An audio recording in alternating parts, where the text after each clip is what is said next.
दोस्तों रिसेंट ही BTS members ने rolling stone को एक बहुत ही ज़्यादा अमेजिंग इंटरव्यू दिया था, जहां उन्होंने ग्रुप इंटरव्यू भी दिया था और सोलो इंटरव्यू भी दिया था। तो उनके ग्रुप इंटरव्यू को मैंने एक्सप्लेन कर दिया है, उनकी सोलो इंटरव्यू रह गई थी। तो आज शुरू करते हैं सबसे पहले हमारे लीडर आरएम के साथ और जानते हैं रोलिंग स्टोन को इंटरव्यू देते हुए हमारे आरएम ने क्या कुछ कहा है। तो दोस्तों वीडियो शुरू होती है और शो के होस्ट ब्रायन हिट हमारे आरएम का वेलकम करते हैं और इसके बाद वो कहते हैं, मैं आपसे रिलेट कर सकता हूँ क्योंकि आपको लगता है कि शायद आप हर हफ्ते जीवन के अर्थ, पहचान और उद्देश्य को लेकर छोटी मोटी मानसिक उलझनों को लेकर गुजरते हैं। तो आरएम कहते हैं, हाँ एक्चुअली मैं बहुत ज्यादा नर्वस और डरा हुआ होता हूँ सेम टाइम पे, क्योंकि हमें काफी वक्त हो चुका है एज अ ग्रुप काम किए हुए और मैं सच में ऐसा प्रिटेंड करता हूँ कि मैं ठीक हूँ, मैं अच्छा हूँ, मैं तैयार हूँ, सारी चीजें डिसाइडेड है, हर चीज बहुत ज्यादा ग्रेट है, मैं इसका वेट नहीं कर पा रहा हूँ। मैं सच में इन सारे बातों को कहना चाहता हूँ पर कुछ और कहने के बजाय मैं सच्चा होना चाहता हूँ। तो मैं बस यही होप करता हूँ, आप जानते हो कि हर चीज अच्छा जाए, हर चीज अच्छा हो, पर एट द सेम टाइम मुझे बहुत ही ज्यादा डर भी है अंदर से। तो होस्ट कहते हैं, क्या आपको स्ट्रेस भरे सपने आते हैं जब भी कुछ बहुत बड़ा आने वाला होता है? तो क्या आपको उससे रिलेटेड डर भरे सपने आते हैं? आरएम, हाँ मैं बहुत ज्यादा एक्सट्रीम स्ट्रेस लेता हूँ और सेम टाइम पे मैं बहुत ही ज्यादा खुश भी हूँ। मतलब जितनी ज्यादा मुझे स्ट्रेस है उतनी ही ज्यादा मुझे खुशी भी है। तो मुझे लगता है कि इन दिनों जब भी मैं सुबह सोकर उठता हूँ तो मैं हमेशा बहुत ही ज्यादा अच्छे मूड में सोकर उठता हूँ। अभी जैसे कि मुझे एक कप कॉफी चाहिए तो मैं एक कप कॉफी लेता हूँ और कहता हूँ कि वाओ ये एक नया दिन है। पर रात को मुझे ऐसा फील होता है कि ओ मैन, मुझे नहीं पता सब कैसा होगा, क्या अच्छा होगा, क्या अच्छा नहीं होगा। तो रात को मेरी मूड कुछ ऐसे रहती है, पर सुबह मैं बहुत ही ज्यादा अच्छे शानदार मूड के साथ उठता हूँ। पर रात को मैं बहुत ही ज्यादा डिप्रेस्ड और सैड होता हूँ। पर सबसे फनी बात ये है, कुछ सालों पहले मेरे साथ ना बिल्कुल इसका ऑपोजिट होता था। मतलब मुझे रात बहुत ही ज्यादा पसंद थी क्योंकि हम पूरे दिन काम करते थे और जब उतना ज्यादा काम करने के बाद रात को मैं घर आता था और मुझे बहुत ज़्यादा अकेलापन फील होता था, तब मुझे बहुत ज़्यादा अच्छा लगता था। मुझे स्ट्रीट पे अकेले घूमना बहुत ज़्यादा पसंद है जब वहाँ कोई भी ना हो। तो फिर यहाँ होस्ट कहते हैं, 2022 में आपने फ्रेल से कहा था आपको अभी भी म्यूजिक बहुत ज़्यादा पसंद है, पर शायद आपको विजुअल आर्ट्स ज़्यादा पसंद है, शायद आपको और भी चीज़ें हैं जो पसंद है। तो ये सारी जर्नी कैसी थी आपकी? तो आरएम कहते हैं, मुझे लगता है म्यूजिक ये हमेशा ही है क्योंकि ये एक जड़ है और कभी कभी आपका अपने आप पे काबू नहीं रहता। जब आपका कोई भी पसंदीदा गाना बजने लगता है तो फिर आप झूमने और गुनगुनाने से खुद को रोक नहीं पाते। और मुझे लगता है कि विजुअल आर्ट कुछ ऐसा है, कभी कभी इसे बहुत ज़्यादा बैकग्राउंड और ट्रेनिंग ज़रूरत होती है और बहुत सारी चीज़ें भी इसमें होती है। जब मैं मिलिट्री में था तो मैं बहुत सारे एल्बम्स सुना करता था और तब मुझे म्यूजिक बहुत ज़्यादा पसंद थी, अभी से भी ज़्यादा। तो होस्ट यहाँ कहते हैं, जब आप उस दौरान म्यूजिक सुनने के बारे में सोचते हैं तो क्या कोई मोमेंट है या फिर क्या कोई एल्बम है और फिर कोई सॉन्ग जिसे सोचते ही आपको उससे कुछ कनेक्शन फील होता है और आप कह सको कि हाँ ये मेरा लाइफ सेव है, यही अभी मेरे लाइफ को बचा रहा है या फिर इसी ने मेरे लाइफ को बचाया है? तो आरएम कहते हैं, मुझे लगता है कि लास्ट ईयर ये टेलर की एक ट्रैक थी, टीजो टच डाउन फॉरएवर। तो जब मैं इस सॉन्ग को सुनता था मिलिट्री में, क्योंकि वो सारा वक्त मेरे लिए बहुत ही ज्यादा लंबा था, तो मैं सॉन्ग्स को सुनते हुए ये सोचता था कि शायद ये हमेशा के लिए चलता रहेगा और फिर वो हमेशा मुझे बहुत ज़्यादा लंबा लगने लगेगा। तो बस मैं यही सब सोचता था और उस दौरान ये सब सोचते हुए मैं इसके फ्रेज को बार बार गाया करता था। और मुझे डी डॉन की एल्बम्स भी बहुत ज़्यादा पसंद थी, ये सच में बहुत ज़्यादा ग्रेट है और मुझे लगता है कि मैंने डी डॉन की एल्बम 500 मिनट से भी ज़्यादा सुना होगा। और जो जी पास वन लीव माई बेड,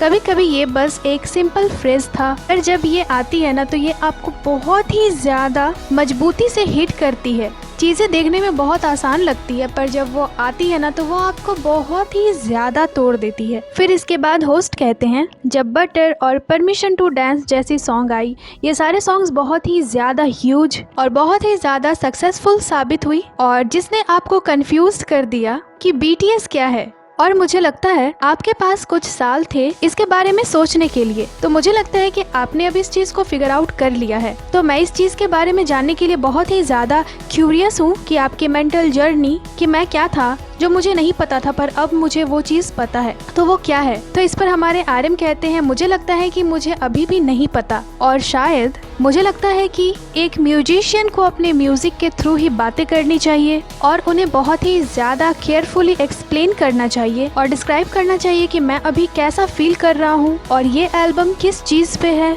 किसी भी इंटरव्यू में मुझे म्यूजिक्स को लेकर किस तरह से बातें करनी है, ताकि ये सारी चीजें मेरे लिए एक रिकॉर्ड की तरह रहे, और जब मैं 50 साल का हो जाऊं और जब मैं इन सारे वीडियोस को फिर से देखूंगा तब मैं ऐसा सोच सकूं कि जब मैं 31 साल का था तो मैं इस तरह की चीजें सोचता था, मेरे अंदर ये सारी चीजें थी। पर मुझे लगता है कि अभी मैं बहुत ही ज्यादा कंफ्यूज हूँ, क्योंकि मैंने मिलिट्री में इन सारी चीजों के बारे में बहुत ज्यादा सोचा है कि शायद जब ये सारी चीजें खत्म हो जाएगी और हम सातों मेंबर्स 2025 के जून में वापस आएंगे तो शायद कोई सटीक और स्पष्ट या आम सहमति हो जिससे हम सब जुड़ा हुआ महसूस कर सके, पर ये शायद बहुत ही ज्यादा सच नहीं था। तो मुझे लगता है ये 14 ट्रैक्स शायद अभी भी बहुत ही ज्यादा ब्लरी हो, पर ये शायद एक जवाब हो लोगों के लिए जो सोच रहे हो कि BTS 2026 में क्या होगी। पर मुझे लगता है कि इस एल्बम के लिए हमने अलग अलग चीज़ें ट्राई करी है,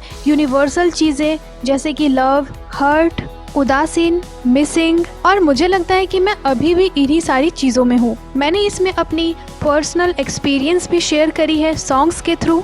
तो यहाँ पे होस्ट कहते हैं, आपकी एनर्जी ना मुझे आपके शुरुआती दिनों की याद दिलवाती है, रैप, मोर रॉकी स्टफ्स। तो आर्यन कहते हैं, मुझे लगता है कि इसे सुनना बहुत ही ज़्यादा अच्छा है। मेरे पास उतना वक्त नहीं था कि मैं पहले की चीज़ों को देखूं। ये सच में हमारा एक नया शुरुआत है। तो मुझे लगता है कि आपको क्यों हमारी वो पुरानी एनर्जी फील हो रही है, क्योंकि हम हमारे इस मोमेंट को इस तरह से ट्रीट कर रहे हैं कि ये हमारी नई शुरुआत है। पर हम सच में इसका बेसब्री से इंतजार कर रहे थे, जैसे कि मैं इस पूरे दुनिया को कुछ दिखाना चाहता हूँ। इस तरह की चीजें हमारे अंदर चल रही हैं, इस तरह की एनर्जी हमारे अंदर है। पर मुझे लगता है कि हम और भी ज्यादा मैच्योर हो चुके हैं। तो ये सच में BTS का एक नया चैप्टर होने वाला है। तो यहाँ होस्ट कहते हैं, आपकी सोलो एल्बम इंडिगो को सुनना ये भी अपने में बहुत ही ज्यादा इंटरेस्टिंग चीज है, और राइट प्लेस रॉन्ग पर्सन भी, क्योंकि कुछ वेज में ऐसा फील होता है कि ये सारे एल्बम्स ये इस तरह के म्यूजिक हैं जो आपने शायद बनाया होता अगर BTS कभी नहीं होता।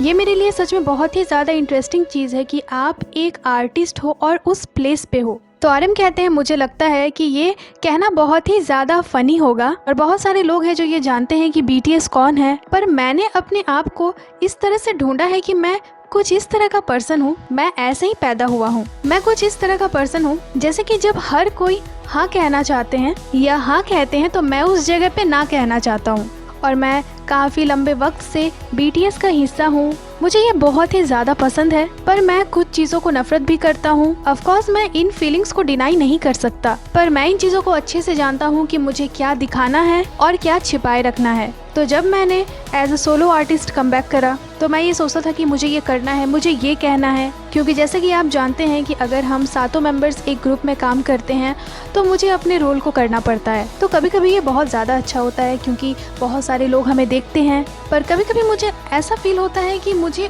वो करना है जो मैं करना चाहता हूँ। मैं सच में उन चीज़ों को करना चाहता हूँ। तो मुझे ये बहुत पसंद है, मुझे पॉप म्यूज़िक सुनना बहुत ज़्यादा पसंद है। मैं पॉप म्यूज़िक को बहुत ज़्यादा एंजॉय करता हूँ। मैं हमेशा ही पॉप म्यूज़िक चेक करता रहता हूँ कि क्या अच्छा है, क्या चल रहा है, और बहुत ज़्यादा पॉप म्यूज़िक सुनता हूँ। पर कभी कभी मुझे ज़्यादा चीज़ें ढूंढने का मन नहीं करता, अपने दिमाग को ज़्यादा यूज़ करने का मन नहीं करता, तो मैं बस टॉप 50 ग्लोबल म्यूज़िक सर्च करता हूँ और उसे सुनता हूँ। पर कभी कभी मुझे ऐसा लगता है कि मैन ये इनफ नहीं है, मुझे इसके और अंदर तक जाना होगा, मुझे और ज़्यादा एक्सप्लोर करना होगा कि दुनिया को क्या पसंद है, मुझे और ज़्यादा अच्छे से इसे देखना होगा।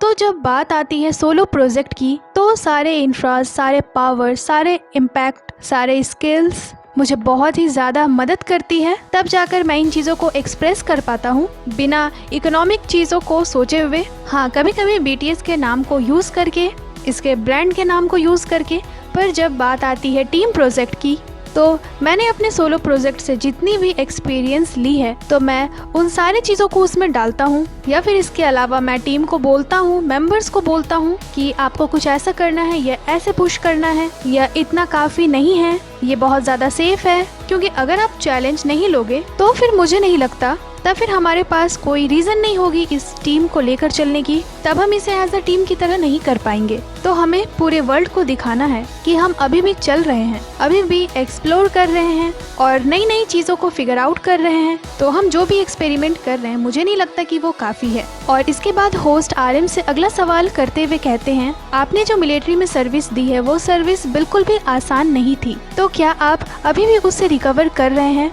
साइकोलॉजिकली ये आपके लिए कैसा था? तो आरएम कहते हैं, मुझे लगता है कि मैं इससे काफ़ी हद तक बाहर आ चुका हूँ और जैसे कि अभी हमें मिलिट्री से आए हुए कुछ महीने हो चुके हैं, तो मैं कभी कभी ऐसा सोचता हूँ कि मैं अभी ठीक तो हूँ। कभी कभी मैं जब सोने जाता हूँ और अचानक से मिलिट्री की चीज़ें मेरे दिमाग में पॉपअप होने लगती है, तो मैं बस कहता हूँ भूल जाओ, इसे भूल जाओ, बस भूल जाओ, क्योंकि मैं अब मिलिट्री में नहीं हूँ। पर वो सारे एक्सपीरियंस मुझे लगता है कि उन्होंने मुझे मदद करा है। मुझे लगता है कि ये एक बहुत ही ज़्यादा ग्रेट सेल्फ थेरेपी है। तो होस्ट कहते हैं, क्या उन सारे एक्सपीरियंस ने और आपके पास्ट के एक्सपीरियंस ने क्या कुछ चेंज करा है?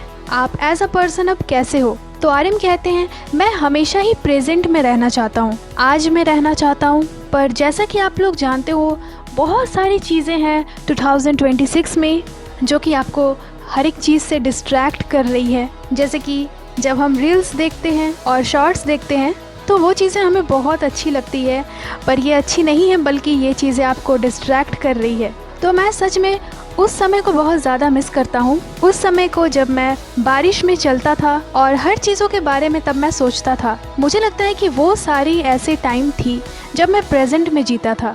मैं सच में पास्ट और फ्यूचर के बारे में नहीं सोचना चाहता, क्योंकि ये दोनों चीज़ें सिर्फ और सिर्फ फैंटेसी है। पर प्रेजेंट में रहना, उसमें फोकस करना बहुत ही ज़्यादा मुश्किल चीज़ है। इस चीज़ पे फोकस करना बहुत ज़्यादा मुश्किल है कि आप अभी क्या हो। तो जैसे कि आज 12 फरवरी है और मैं बहुत ही ज़्यादा कोशिश करता हूँ कि मैं अपने फ़ोन को रख दूँ और किताबें पढूं, या फिर जब मैं इस तरह से बैठा हुआ होता हूँ तो मैं सोचता हूँ कि मैं पास्ट की चीज़ों के बारे में नहीं सोचूं और न ही फ्यूचर की चीज़ों के बारे में सोचूं, क्योंकि फ्यूचर कभी नहीं आता।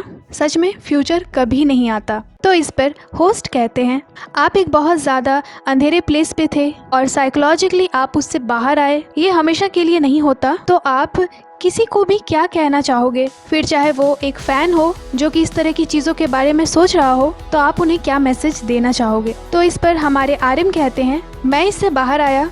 पिछले साल मेरे आसपास अलग ही इन्वायरमेंट थी और मैं उस इन्वायरमेंट से आया। मैं फिजिकली तो उससे बाहर आ गया, पर मेंटली वो अभी भी मेरे दिल के किसी कोने में आज भी है। तो मुझे लगता है कि मैं अभी भी इसके बीच में हूँ और ढूंढ रहा हूँ कि मैं कौन हूँ। मैं बहुत ही ज़्यादा सेंसिटिव हूँ बाकियों से और शायद मैं बहुत ज़्यादा सोचता हूँ। कभी कभी मैं सो नहीं पाता। पर क्या आप मरना चाहते हो? नहीं, मैं इस लाइफ को प्यार करने का कोशिश करता हूँ। ये आसमान, वॉक करना, अच्छे दोस्त, ड्रिंक करना, म्यूज़िक, इंटरव्यूज़, मैं अभी भी उस डेमन से लड़ रहा हूँ। पर मुझे लगता है कि ये हमेशा रहेगा, हमेशा रहेगा और हमेशा बहुत ज़्यादा लंबा होता है, जैसा कि मैंने पहले भी कहा।